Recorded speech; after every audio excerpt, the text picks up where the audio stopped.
Magsisimula ang kwento sa isang lalaki na nakasabit sa isang mataas na puno ng nakabaliktad na pasabi siya sa sarili, bukas ang unang araw ko sa unibersidad. Hindi ako pwede malate sa gitna ng kanyang pag-iisip, naalala niya ang nangyari. Naalala ko na dinala nila ako sa ganitong lugar at sinapak nila ako. Kaya ngayon, nakabitin ako sa puno, habang siya'y nag-iisip, biglang lumitaw si Huigo, ang kanyang dating kaklase sa high school. Sa halip na tulungan siya, ngumiti pa ito ng mapang-asar at nagsabing, ang sama ng swerte ko na naging classmate kita noong high school.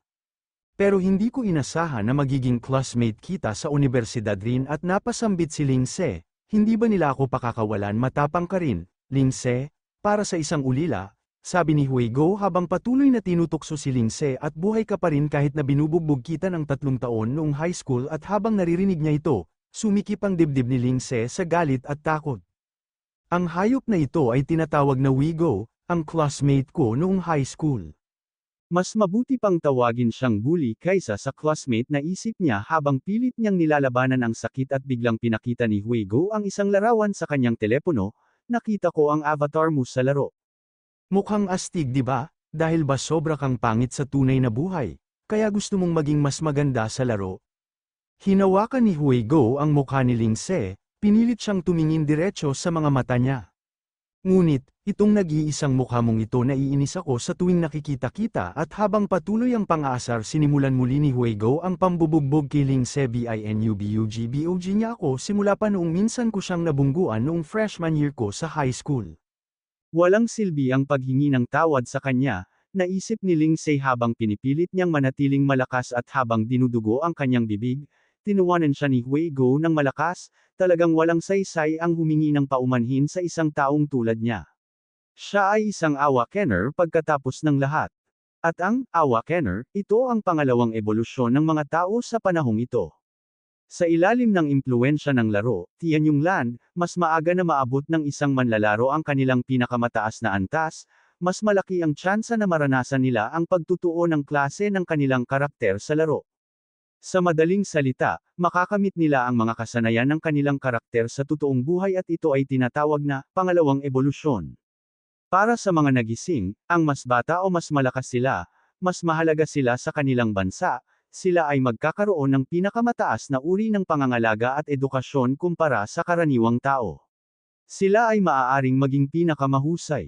At ang dumi, nakuha ko ang dugo ng basurang ito sa aking kamay. Kadiri, sabi ni Huigo, habang pinapyunas niya ang kanyang kamay sa damit ng biktima.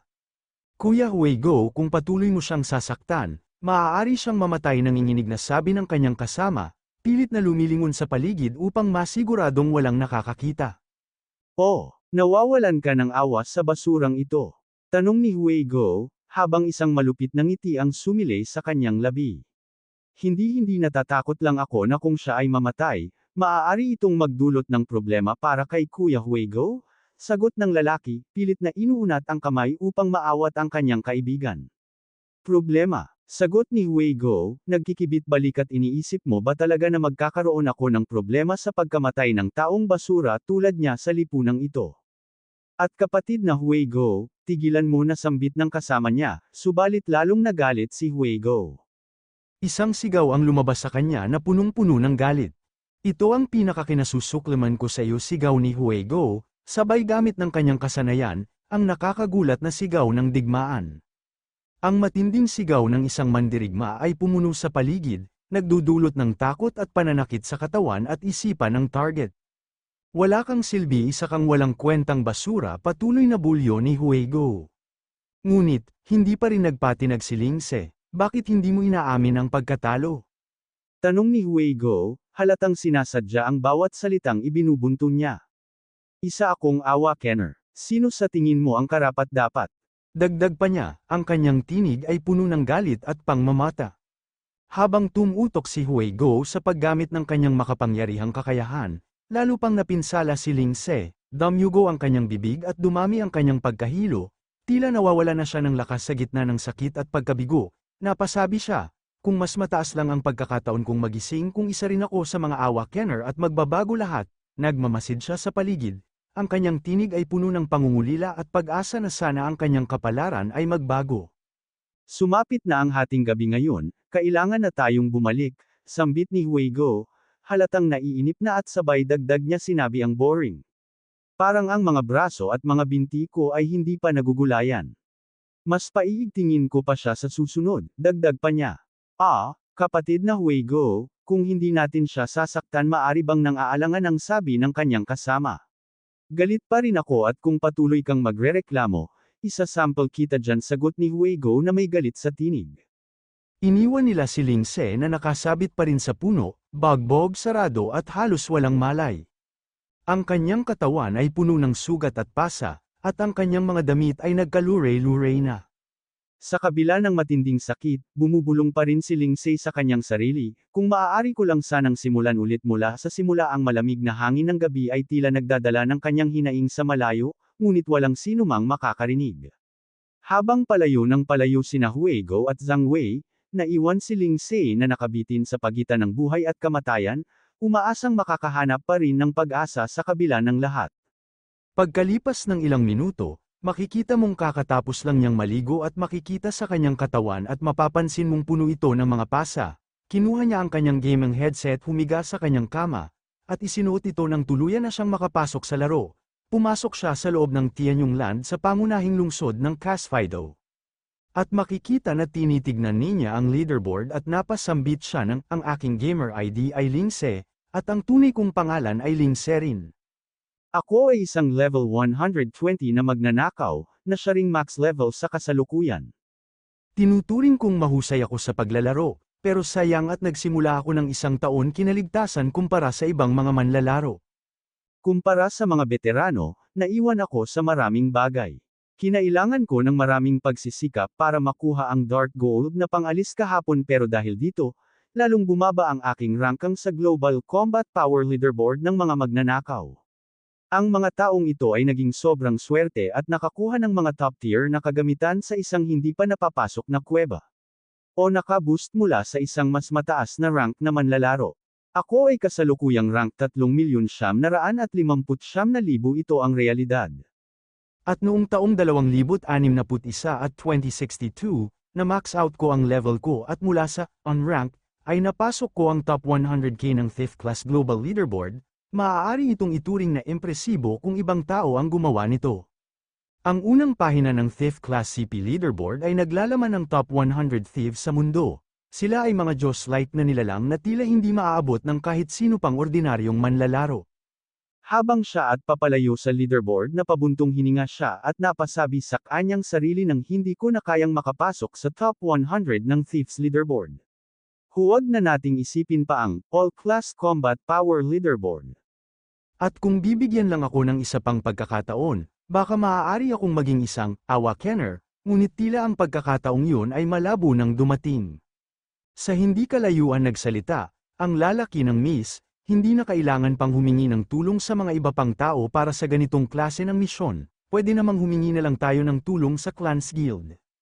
Hindi na kailangan yan, kung hindi mo ako nakita nakipag-team na sana ako sa ibang manlalaro, ayokong gamitin ang relasyon ko sa clan, bukod pa rito, sinunod ko na ang suggestion mo at nag-recruit na lang ng mga manlalaro kaysa makipag-team up sagot ng babae sa lalaki. At bilang bodyguard mo, responsable ako para sa iyong kaligtasan. Maraming manloloko na may masamang intensyon sa Tianyong, sambit ng lalaki. Hindi nagpatinag ang babae at tumugon, hindi na ako bata. Alam kong ibahin ang mga bagay na iyan at gumastos ka ng maraming pera para kunin ang 3 yan, hindi ba? Tumango ang lalaki at idinagdag, "Oh miss. Kinuha ko rin ang isang magnanakaw." Siya yung nakatayo sa tabi ng teleportation array habang tinuturo ang isang individual na nakatingin sa kanila.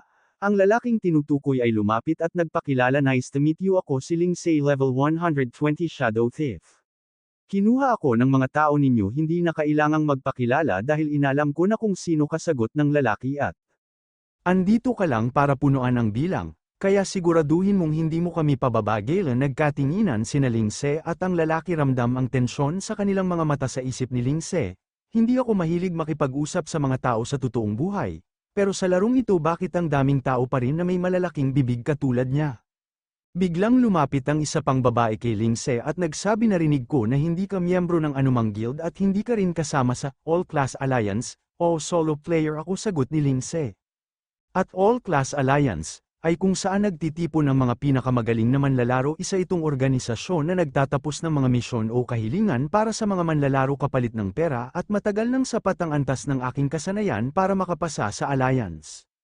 Gayunman hindi ko kayang bayaran ang mataas na testing fee at sa katunayan kailangan kong i-withdraw at gamitin ang aking in-game currency para sa mga gastusin sa tunay na buhay. Sambit ni Lingse at bigla namang sumingit ang isang lalaki na may dalang pana sa likod at nagsabi, "Ha? Ang huling gusto ko ay isang solo player katulad mo na kumuha ng trabaho. Walang kwalipikasyon, walang garantiya at sino ang makakasiguro kung nandito ka lang para magpabuhat o ganun ba?" Sagot ni Lingse sa lalaki, na may halong sarcasmo. "Hoy, ayusin mo ang ugali mo, gago ka." Galit na sambit ng lalaki kay Lingse, "Kalma lang, itigil ang pag-aaway dahil nandito na ang lahat.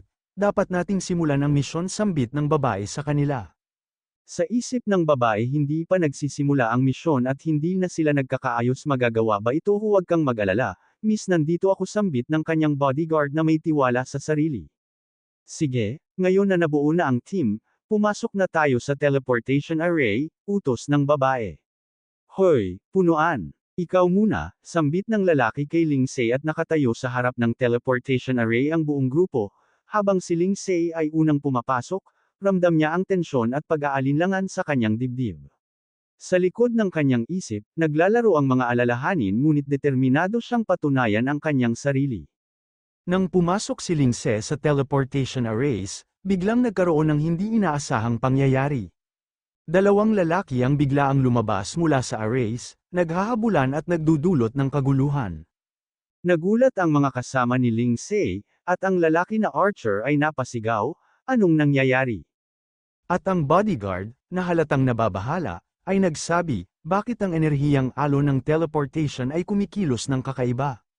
"Anong nangyayari?" Paulit-ulit itong sinasabi ng Archer, tila hindi makapaniwala sa kanilang nakikita. "Hindi pa ito nangyayari kailanman? System error ba ito?" Tanong ng babae halatang nag-aalala sa kanilang sitwasyon. Samantala, si Lingse, na nasa loob na ng teleportation arrays, ay nagtataka, "Saan ito? Hindi ba dapat ako na-teleport sa missions map? Ito ba ay isang error?" At habang naguguluhan, napansin ni Lingse na ang enerhiyang alon sa loob ay napakagulo. "Ang enerhiyang alon dito ay napakagulo," sigaw niya, "ramdam ang takot at ang katawan ko ay nadudurog." At ano ang nangyayari? At sinubukan niyang lumabas sa laro. Ngunit hindi siya makaalis. "Hindi ako makaalis sa laro. Ito ba ay nagka-malfunction?" At patuloy siyang nagpapanik. Pinipindot ang quit button ng paulit-ulit ngunit walang nangyayari. "Ang katawan ko, tapos na ako at napakamalas ko," ang sabi niya habang unti-unting naglalaho ang kanyang katawan. "At makaranas ng ganitong bug sa laro at sa buhay ko." At sinubukan niyang humanap ng pag-asa. Mayroon pa bang dapat na abangan? Ngunit sa kabila ng kanyang pagkawala, nakaramdam siya ng kakaibang kalmado.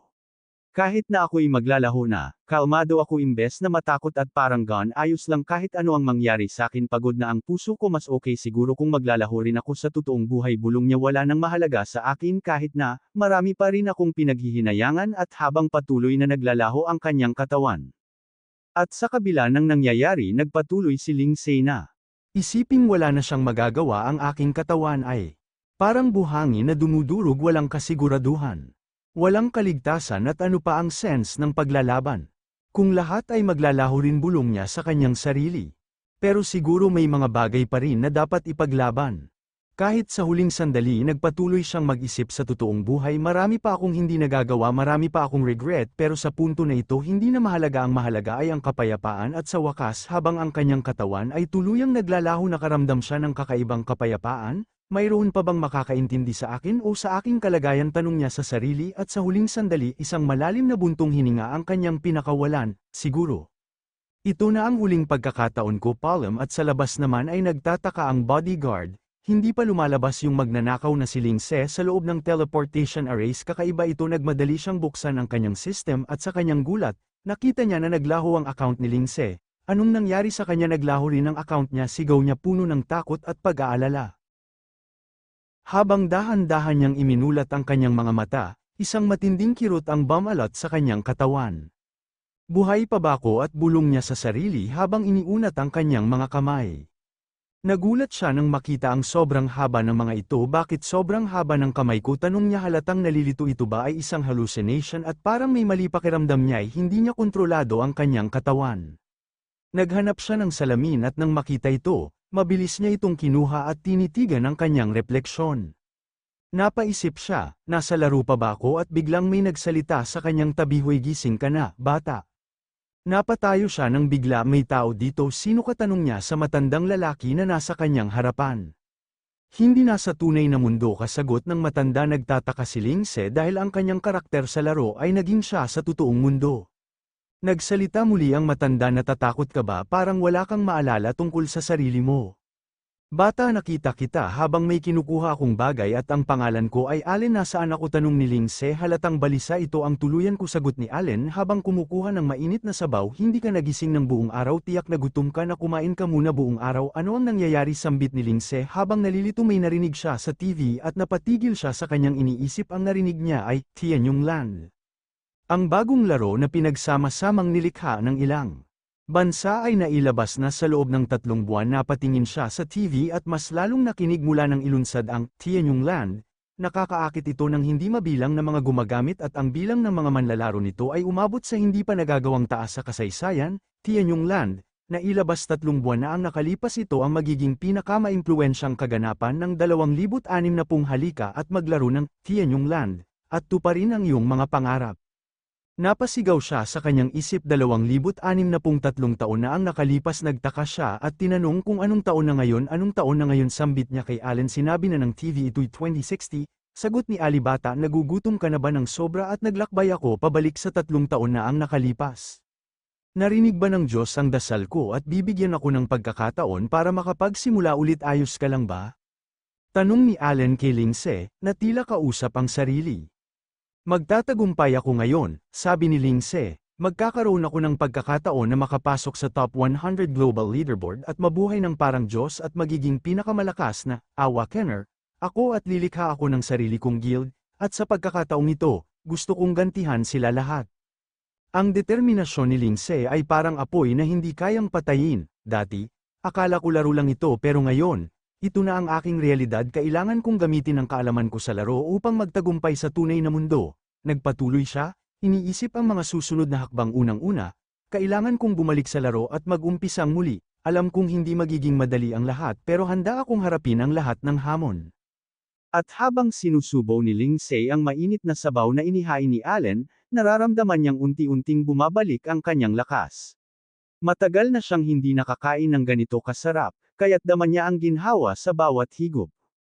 Hahaha, walang kailangang magmadali, mayroon pa akong pagkain sa palayok, sabi ni Allen may ngiti sa labi habang pinagmamasdan si Lingse. Napag-alaman ko kung gaano ako kagutom pagkagising ko, sabi ni Lingse, halatang natutuwa sa masarap na pagkain. At talagang masarap ito, Allen. Salamat. Heto, kumuha ka pa ng pagkain, sabi ni Allen, sabay abot ng isa pang mangkok ng sabaw at ilang piraso ng karne. Kumain ka pa hanggang sa mabusog ka. Sige at maraming salamat, sabi ni Lingse habang tinatanggap ang pagkain. Napakabait mo, Allen. At tinanong ni Allen si Lingse nang nasaan ang pamilya mo. Ikaw na lang ba ang natitira? At isang saglit na katahimikan ang namayani sa pagitan nila. Makikita sa mukha ni Lingse ang bakas ng lungkot habang inalala ang kanyang nakaraan at napasabi si Lingse ng noon pang mga panahon ng paglalakbay sa oras hanggang ngayon palagi akong mag-isa, sagot ni Lingse habang nagsisimulang kumain muli. Habang tinatanggap ang karne mula kay Allen, sumagi sa kanyang isip ang mga panahong naglalakbay siyang mag-isa. Hindi ko alam kung nasaan ang mga tinatawag kong magulang, bulong ni Lingse sa sarili, kitang-kita sa kanyang mukha ang kalungkutan. Mahal, saan tayo kakain ng hapunan? Tanong ng isang babae na bigla niyang naalala. Tatay, nanay, gusto ko ng laruan, sambit ng isang bata sa kanyang alaala. Siguro, matagal na silang wala o baka naman, pinagkunwarian nilang hindi ako umiiral, malungkot na sabi ni Lingse. Hindi ko alam kung nasaan ako, pero naparito ako. At base sa mga paligid, malamang ang lugar na ito ay ang tinitirahan ng mga taong hindi makakayang mabuhay sa lungsod na malapit, paliwanag ni Allen. Sa madaling salita, dito nakatira ang mga mahihirap. Ito'y nagpapaalala sa akin ng panahon bago ako naglakbay sa oras, sabi ni Lingse sa sarili habang tinitingnan si Allen. noong kailangan ko pang makakuha ng scholarship at trabaho para sa aking sarili, nag-arkila pa ako ng dorm na malapit, pero hindi ko pa napuntahan ang lugar na ito. Ang laro na inaanunsyo sa telebisyon patuloy ni Allen, ginastos niya lahat ng ipon niya para makuha ang headset na yun, hindi pa siya kumakain ng maayos. Ang tanga kong anak na nagpaalam hindi pa matagal, dagdag niya tatay may bagong laro na tinatawag na Tianyong Land, sabi niya sa akin, kung magiging awakener, ako ibibigay ko sa iyo ang buhay na gusto mo. At kumpiyansang-kumpiyansa ako na kaya ko yun, naalala ni Allen ang sinabi ng kanyang anak, yung bata na yon, hangad na makalayo kami sa lugar na ito, pero sa totoo lang, walang paraan para magbago ang buhay natin ng ganoon kadali dahil sa isang laro.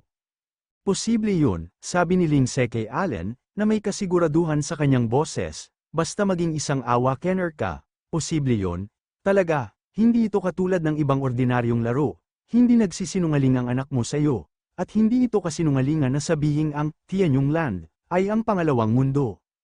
Habang sinasabi ito ni Lindsay, bumalik sa isip ni Allen ang sinabi ng kanyang anak, tatay maniwala ka sa akin, pagtitibayin ko na makaranas ka ng magandang buhay.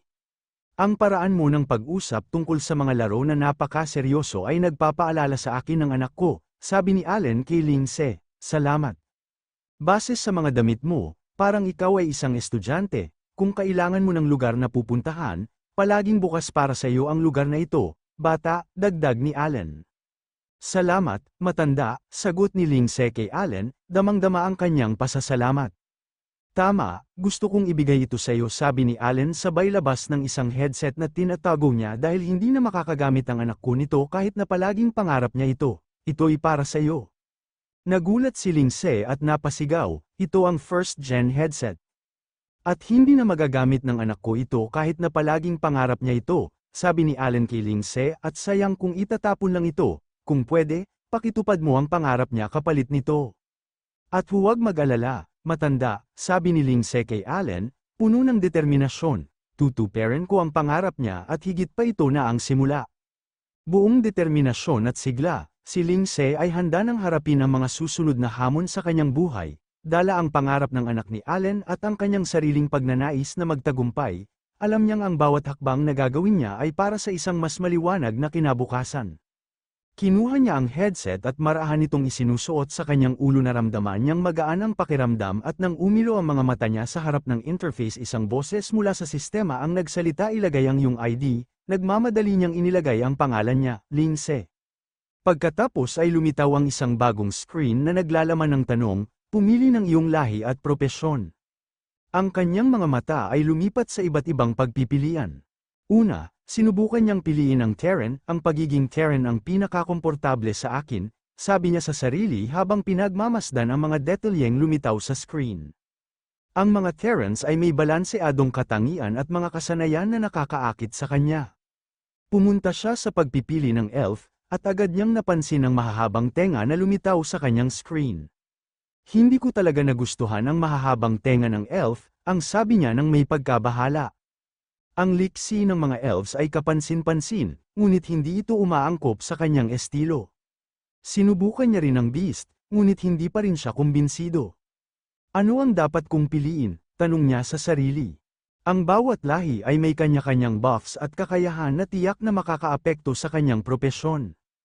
Ang mga Terrans ay magaling sa stealth at assassination, ang mga elves ay maliksi at may liksi sa mga paggalaw, habang ang mga beasts naman ay malakas at matibay sa harapan ng laban. Muli niyang naisip ang lahat ng impormasyon, ang sistema ay nagbigay ng 5 propesyon na mapagpipilian, warrior, mage, archer, thief, at priest. Halimbawa, patuloy ng sistema, kung ang manlalaro ay pumili ng thief, siya ay ikinuklasipika sa 3 magkakaibang grupo, shadow thieves, ang mga Terrans na madiskarte at mahusay sa assassination ay ikinuklasipika bilang shadow thieves. Swift thieves, ang mga elves na maliksi at may kasanayan sa pag-iwas ay ikinuklasipika bilang swift thieves. Valiant thieves, ang mga beasts na malakas at mahusay sa confrontation ay ikinuklasipika bilang valiant thieves. Habang iniisip ang lahat ng ito, napagtanto ni Lindsay na mas akma sa kanya ang Terran. Sa akin naman, mas pipiliin ko pa rin na maging isang Terran. Sa kabila ng lahat ng pagpipilian, ako ay dating shadow thief. Ang pagiging Karen ang pinakakomportable sa akin, hindi ko dapat hayaan na ang karanasan ko sa nakaraang buhay ay masayang. Sa wakas, pinili niya ang Karen at ang propesyon na thief. Pinili mo ang Karen, lalaki, propesyon thief, sabi ng sistema, at isang kumikislap na mensahe ang lumitaw sa kanyang screen, ikaw ay nakakuha ng isang pangunahing kasanayan sa pag-atake, backstab. System notice, mayroon kang 12 attribute points, gusto mo bang ilaan ito ngayon? Isang prompt ang lumitaw sa kanyang harapan, naaalala niya ang kanyang nakaraang karanasan. Ang level 1 ay nagbibigay sa iyo ng 12 basic attribute points. Dati, inilaan ko ang lahat ng points ng pantay-pantay sa lahat ng attributes at sa buhay na ito, ay lalaan ko ang lahat ng points sa agility upang maging handa ako sa susunod na level. Mabilis niyang inilipat ang lahat ng kanyang attribute points sa agility. System notice, attribute points assigned, default thief costume equipped. Pagpasok niya sa loob ng laro, natagpuan niya ang sarili sa Terran City, ang capital ng Casfedo. Welcome back, Lince, bati ng sistema. Habang unti-unting nagiging malinaw ang virtual na mundo sa kanyang harapan, isang malawak na lungsod na puno ng mga gusali at mga nagmamadaling manlalaro ang bumungad sa kanya. Ang kaguluhan at ingay ng lungsod ay nagpapaalala sa kanya ng mga pagkakataong nasayang noong una.